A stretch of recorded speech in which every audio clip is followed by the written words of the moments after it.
எல்லாருக்கும் வணக்கம். இன்னைக்கு நம்ம பார்க்க போகிறது பிக் பாஸ் டே 19 ரிவ்யூ பற்றி தாங்க. கமல்ஹாசன் வந்த உடனே பார்த்தீங்க அப்படின்னா கேப்டன் அவர்களுடைய இழப்புக்கு இரங்கல் தெரிவிச்சுட்டு வெள்ளிக்கிழமை நிகழ்வுக்குள்ளே போகிறாங்க. வெள்ளிக்கிழமை நிகழ்வு பெருசாக எதுவுமே நடக்கலை. சும்மா அந்த ஆக்டிங் மாதிரி மாயா பூர்ணிமா நிக்சன்லாம் பண்ணிகிட்டு இருந்தாங்க. அது அவங்களுக்கு சிரிப்பு இருந்துச்சு, நம்மளுக்கெல்லாம் ஆப்வியஸ்லி சிரிப்பு வராது அவங்க பண்ணுற காமெடிகளில். ஸோ அப்படியே அடுத்தது பார்த்தீங்க அப்படின்னா விஷ்ணுவுக்கு அந்த லெட்டர் ஒன்று வருது. அந்த டிக்கெட் டு ஃபினாலே நீங்கள் ஜெயிச்சிட்டீங்க அப்படிங்கிற லெட்டர் ஒன்று வருது. அதை விஷ்ணுவையே கூப்பிட்டு படிக்க சொல்கிறாங்க. அது எப்படி இருந்துச்சு அப்படின்னு பார்த்தீங்கன்னா, இந்த உனக்கு டிக்கெட் டு ஃபினாலே கிடச்சிச்சு, நீயே எடுத்துகிட்டு போ அப்படிங்கிற மாதிரி தான் இருந்துச்சு. அது வேறு யாரையாவது எடுத்துகிட்டு கொண்டு போயோ இல்லை அர்ச்சனாவையோ இல்லை விஜயவர்மாவையோ எடுத்துகிட்டு அவங்கள படிக்க வச்சு அதை காமிச்சிருந்தா இன்னும் கொஞ்சம் நல்லா இருந்திருக்கும். அது என்னமோ விஷ்ணுவையே படிக்க வச்சது எனக்கு சரியாக படலை. அதுக்கப்புறம் கமல்ஹாசன் உள்ளே வராங்க. உள்ளே வந்தோடனே பார்த்தீங்க அப்படின்னா எல்லாத்துக்கும் வாழ்த்துக்கள் சொல்லிட்டு விஷ்ணுவுக்கு ஒரு ஸ்பெஷல் வாழ்த்துக்கள் ஒன்று சொல்கிறாரு. நீங்கள் ஜெயிச்சதுக்கு வாழ்த்துக்கள் அப்படின்னு சொல்லிட்டு. அதுக்கப்புறம் அர்ச்சனாவுக்கும் விஜயவர்மாவுக்கும் ஒரு ஸ்பெஷல் தேங்க்ஸ் சொல்கிறாரு. என்ன அப்படின்னு பார்த்தா, நீங்கள் ரொம்ப போட்டு நடந்துருக்கீங்க, நல்லா கொண்டு போனீங்க, நல்லா ஜட்ஜ் பண்ணீங்க அப்படிங்கிற மாதிரி வாழ்த்துக்கள் சொல்கிறாப்புல. அது சொல்லும் போதே பூர்ணிமாவுக்குலாம் வயிறு எரியுது பாவம். அதுக்கப்புறம் மறுபடியும் விஷ்ணு போய் அந்த டிக்கெட் டு ஃபினாலே உண்மையான அந்த டிக்கெட் ஒன்று இல்லைங்களா, அந்த ரெட் கார்பெட்டுக்குள்ள அதை எடுக்க வைக்கிறாங்க விஷ்ணுவையே. அதுவும் எல்லாரையும் வச்சு நிற்க வச்சு கை தட்டு அதுக்கப்புறம் டிக்கெட் டு ஃபினாலே கொடுக்க வச்சுருக்கலாம். அதுவும் இல்லாமல் நீயே போய் எடுத்துக்குவா அப்படின்னு சொன்னது அதுவும் நல்லா இல்லை. ஏன்னா செட்டப் எல்லாம் அவ்வளோ சூப்பராக பண்ணியிருந்தாங்க. ஏன்னா போன ஒவ்வொரு சீசன்லேயும் பார்த்தீங்க அப்படின்னா ஒன்று கமல்ஹாசன் கொடுப்பாங்க, இல்லை அப்படின்னா அந்த டிக்கெட் டு ஃபினாலே ரொம்ப சர்ப்ரைஸாக இந்த ட்ரோன் எஃபெக்ட்லாம் வச்சு போன டைம்லாம் ரொம்ப சூப்பராக கொடுத்தாங்க அமுதவாணனுக்கெல்லாம். அந்த மாதிரிலாம் எதுவுமே இல்லை. ஆனால் அங்கே ரூமில் போய் டிக்கெட்டை போய் எடுத்துகிட்டு வந்துரு அப்படிங்கிற மாதிரி தான் இருந்துச்சு. அது ஏன் விஷ்ணு அவ்வளோ அவமதிச்சாங்கன்னு தெரியல. ஏன்னா அவங்க கொஞ்சம் விளையாண்ட கஷ்டப்பட்டு தான் இந்த டிக்கெட் டு ஃபினாலே வாங்கினாப்புல. அது அவ்வளோ அவமரியாதையாக நடத்தி வேணாம். அதுக்கப்புறம் இந்த கண்டென்ட்டுக்குள்ளே போகிறாப்புல. கண்டென்ட்டுக்குள்ளே போனோடனே என்ன ஆகுது அப்படின்னு பார்த்தீங்கன்னா, பூர்ணிமா அந்த துப்புனாங்க இல்லையா, அதை பற்றி பயங்கரமாக விசாரிப்பாங்க. அப்படின்னு பார்த்தீங்கன்னா அது அந்த கிரிக்கெட்லாம் வேகமாக ஓங்கி ஸ்ட்ரோக் வைப்பாங்க இல்லையா, அந்த மாதிரி வச்சுட்டு சரி ஓகே பரவாயில்ல அப்படிங்கிற மாதிரி முடிச்சு விட்டாப்புல. அங்கிருந்து கண்டென்ட்டை வேகமாக திரும்பிட்டாங்க. என்னென்னா பூர்ணிமா அந்த காரி துப்புன்னு தப்பெல்லாம் கிடையாது. நீங்கள் அந்த எதனால் நீங்கள் துப்புனீங்களோ அந்த காரணம் நம்ம கொஞ்சம் பெருசாக பேசுவோம் அப்படின்னு சொல்லிட்டு அந்த டீமாக விளையாடுறத பற்றி பெருசாக பேச ஆரம்பிச்சிட்டாப்புல கமல்ஹாசன். இதில் டீம் ஏ டீம் பிங்கிறது கமல்ஹாசனுக்கே தெரியுது. ஆனால் இவருடைய மொத்த கான்சன்ட்ரேஷனுமே அந்த டீம் பி மேலே மட்டுமே இருந்துச்சு. அதாவது தினேஷ், மணி, ரவீனா, அதுக்கப்புறம் விஷ்ணு, இவங்க 4 பேர்த்த மட்டுமே ஏன் நீங்கள் டீமாக விளையாடுறீங்க அப்படின்னு கேட்குற மாதிரியே இருந்துச்சு. இதுக்கு இடையில விசித்ராமாவையும் அவங்க டீம் ஏவோட தான் சேர்த்துறாரு. ஆனாலும் டீம் ஏவை கமல்ஹாசன் கேட்க மாட்டாரு. டீம் பியை நீங்கள் விளையாட்டு ஆரம்பிக்கிற முன்னாடியே ஃபஸ்ட்டு நிக்சனை தூக்கணும், மாயாவை தூக்கணும்லாம் பிளான் பண்ணிங்களா, அது ஏன் அப்படி பிளான் பண்ணீங்க அப்படிங்கிற மாதிரிலாம் கேட்டார். அதுக்கப்புறம் இடையில கேம் நடுவில் தினேஷ் சொன்னார் இல்லையா, மணிக்கு ஒரு சின்ன சின்ன ஹிண்டெல்லாம் கொடுத்தாங்க விளையாடிட்டு போது அந்த கல்லை தூக்கும் போது. அதையும் ஏன் அப்படி பண்ணுறீங்க, அதெல்லாம் என்கரேஜ்மெண்ட் கிடையாது, டிப்ஸ் கொடுக்குற மாதிரி அப்படிலாம் பண்ணக்கூடாது அப்படிங்கிற மாதிரிலாம் சொல்லிட்டு இருந்தாங்க. ஆனால் இதே வேலையை தான் டீம் ஏவும் பண்ணாங்க. மாயாவும் பூர்ணிமாவும் விளையாட்ட ஆரம்பிக்கிறதுக்கு முன்னாடியே தினேஷ் தான் நம்ம ஃபஸ்ட் டார்கெட்டு, அதுக்கப்புறம் விஷ்ணுவை டார்கெட் பண்ணும் அப்படிங்கிற மாதிரி சொன்னாங்க. அதுக்கப்புறம் விளையாடிட்டு இருக்கும்போது பூர்ணிமாவும் விசித்ராமாவும் பேசிகிட்டு இருந்தாங்க. நீங்கள் அதை தூக்கியிருந்தீங்க, நான் இதை தூக்கியிருப்பேன், நீங்கள் விஷ்ணுவை தூக்கணும் அப்படின்லாம் சொல்லி பேசிகிட்டு இருந்தாங்க பூர்ணிமா.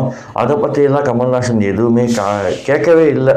அது எப்படி இருந்துச்சு அப்படின்னு பார்த்தீங்க அப்படின்னா, நான் டீம் பிஏ மட்டும்தான் கேள்வி கேட்பேன், உங்களோட நான் கேள்வி கேட்க மாட்டேன், நீங்கள் முன்னாடியே பிளான் பண்ணுறது எல்லாமே எனக்கு தெரியும், நான் அதை பற்றிலாம் கேட்க மாட்டேன், நீங்கள் டீம் இல்லை அப்படிங்கிறத மட்டும் நீங்கள் டிஃபெண்ட் பண்ணி பேசிக்கிட்டே இருங்க, நான் அவங்கள கேள்வி கேட்குறேன் அப்படிங்கிற மாதிரி தான் இருந்துச்சு அது.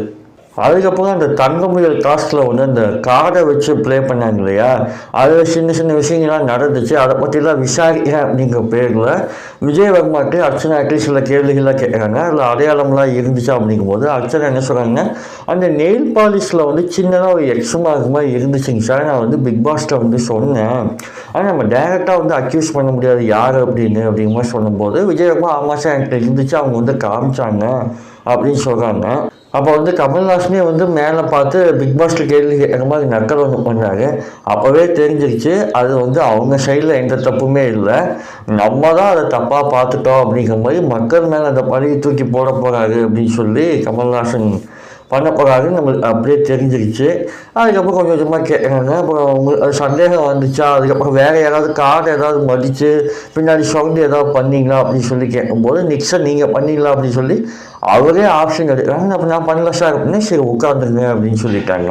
அதுக்கப்புறம் தான் நம்மளுக்கே புரிய வருது கமல்ஹாசன் வந்து நம்ம மேலே உக்கம் சாக்குறதுக்காக இந்த வேலையெல்லாம் பார்க்குறாரு அப்படின்னு. ஏன்னா அவங்க வந்து நல்லா தான் விளையாண்டாங்க, நமக்கு சரியாக பார்க்க தெரியல. ஏன்னா விஜயவர்மா வந்து நிக்சன்கிட்ட கார்டு கொடுக்கும்போது லெஃப்ட் சைடு 2ன்னு சொல்லி ஒன்று கொடுப்பாரு. அந்த லெஃப்ட் சைட்லேருந்து 2வது கார்டு அப்படி சொல்லியே கொடுப்பாரு. அதெல்லாம் கேமராவில் ரெக்கார்ட் ஆச்சு. அதை பற்றிலாம் அவர் எதுவுமே பேசவே இல்லை. அதுக்கப்புறம் நான் பிடிச்ச முயல் வந்து 3 கால்னு சொல்லி ஒரு கேள்வி ஒன்று கேட்டு இந்த வீட்டில் அப்படி யார் இருக்கா அப்படின்னு கேட்கும்போது எல்லாரும் பூர்ணிமாவை சொல்கிறாங்க.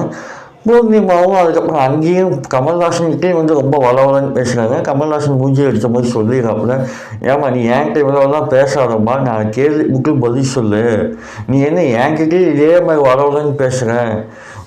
அதாவது உங்கள்கிட்ட பேசுகிறவங்க எல்லாரும் வந்து எப்படி ஒத்துக்கிறாங்க அப்படின்னு பார்த்தீங்கன்னா நீங்கள் சொல்கிறது கரெக்டு தாங்க அப்படின்னு ஒத்துக்கிறது வேறு, ஆமாம்மா போதுமா நீ பேசுகிறது போதுமா ஒத்துக்கிறேன் அப்படின்னு சொல்லி பயந்து ஓடுறது வேறு. உங்கள்கிட்ட பேசுகிறவங்க எல்லாமே வந்து அந்த 2வது காரணத்தினால தான் எல்லாம் உங்கள்கிட்ட ஒத்துக்கிறாங்க போதும் அப்படி சொல்லி நீங்கள் புரிஞ்சுக்கணும், கொஞ்சம் கம்மியாக பேசுங்க அப்படிங்கிற மாதிரி சொல்கிறாங்க. அதுக்கப்புறம் நாமினேட் ஆனவங்களை எல்லாத்தையும் ஒன்றா உட்கார வச்சுட்டு எல்லாம் ஒன்றா உட்காருங்க அப்படின்னு சொல்கிறாப்புல. உட்கார்ந்ததுக்கப்புறம் சரி ஓகே ரொம்ப பசிக்குது நான் நாளைக்கு வந்து பார்க்குறேன் அப்படின்ட்டு போயிடறாப்புல. அதுக்கப்புறம் பூர்ணிமா வழக்கம் போல் அழுகுறாங்க. அப்புறம் மாயா வந்து கன்சோல் பண்ணுறாங்க. இவ்வளோதான். இதுக்கு இடையில வந்து சின்ன சின்ன சண்டைகள்லாம் வந்துச்சு. விசித்ராவுக்கும் அர்ச்சனாவுக்கும் வந்துச்சு. நீங்கள் என்ன அப்படி ப்ளேம் பண்ணலாம் அப்படின்னு மாதிரிலாம் சொல்லிட்டு இருந்தாங்க. அதுக்கு அர்ச்சனா க்ளீனாக போட்டு உடச்சிட்டாங்க. நான் வந்து உங்களை டைரெக்டாக அக்யூஸ் பண்ணலை, நான் சொல்கிறது போல புரிஞ்சுங்க, நீங்களாம் முன்முடிவுக்கு வந்து பேசாதீங்க அப்படின்னு சொல்லிட்டு அதுக்கப்புறம் அவங்களும் எக்ஸ்பிளைன் பண்ணுறாங்க. இந்த மாதிரி இருந்துச்சு அப்படின்னு சொல்லி நான் பிக் பாஸில் கம்ப்ளைண்ட் பண்ணேன். அப்போ இந்த என்னெல்லாம் சந்தேகப்பட்டா அப்படிங்கிறது தான் நான் சொன்னேன். நான் ரெட் கலரில் நெயில் பாலிஷ்லாம் இருந்துச்சு, அது விசித்திரமாகவும் போக்குந்தாங்க, அவங்க பண்ணியிருக்கலாமோ அப்படிங்கிற சந்தேகமே இருந்துச்சு. அப்படிங்கிற சந்தேகத்தை மட்டும் தான் நான் சொன்னேன், நீங்கள் பண்ணீங்கன்னு நான் எந்த இடத்துலையுமே நான் மென்ஷன் பண்ணவே இல்லை அப்படின்னு சொல்லும்போது மாயாவும் அதுக்கு வந்து ஆதரவாக பேசுகிறாங்க, அர்ச்சனாவுக்கு ஆதரவாக பேசுகிறாங்க.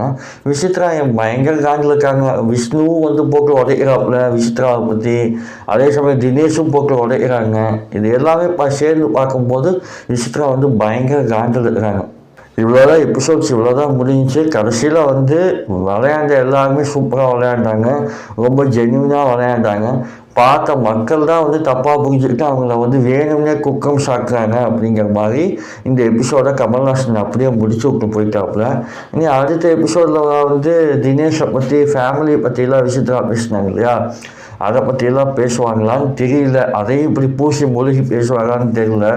அது அடுத்த எபிசோடில் தான் பார்க்கணும். அடுத்த எபிசோடில் வந்து நான் சந்திக்கிறேன். தேங்க்யூ.